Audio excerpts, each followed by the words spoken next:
देखिए, हमारा कहना यह है कि इतिहास हम भी जानते हैं और हम इस बात को भी जानते हैं कि डिपोटेशन अमेरिका से और देशों के और उसमें भारत के मूल नागरिकों के पहले भी हुआ है इतिहास में। 2009 में भी हुआ है, 2012 में भी हुआ है, 2018 में और 2020 में भी हुआ है।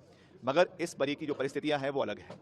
उनको जिस तरीके से हाथ में हथकड़ियाँ बांधकर, पाँव में बेड़ियाँ बांधकर उनको जबरन अमेरिका के मिलिट्री एयरक्राफ्ट में हिंदुस्तान भेजा गया, अमृतसर लाया गया, ये जो है ह्यूमन राइट्स के खिलाफ है।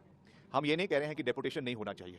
निश्चित तौर से अगर इलीगल तरीके से कोई व्यक्ति किसी भी देश में जा रहा है तो वो उस देश का अधिकार बनता है कि वो उनको अपने देश से बाहर करे। इसमें हम उस चीज़ पे प्रश्न नहीं उठा रहे हैं। मगर जिस तरीके से ये किया गया, अगर एक छोटा सा देश, कोलंबिया जैसा देश, अगर अपने विमान को अमेरिका भेज सकता है उन लोगों को लाने के लिए, तो भारतीय सरकार ने अपना विमान जो है वो अमेरिका क्यों नहीं भेजा? या जैसे पहले सिविलियन एयरक्राफ्ट में उनको भारत लाया जाता था, उस तरीके से जो है उनको क्यों नहीं लाया गया? और पर्टिकुलरली क्योंकि आदरणीय प्रधानमंत्री जी बार बार ये कहते हैं कि जो अभी नए राष्ट्रपति अमेरिका के बने हैं कि वो मेरे निजी दोस्त हैं, तो इतनी तो दोस्ती निभानी चाहिए कि भैया उनको आप जो है उनके लिए प्लेन भेजें या वहाँ से सिविलियन प्लेन का इंतजाम करें।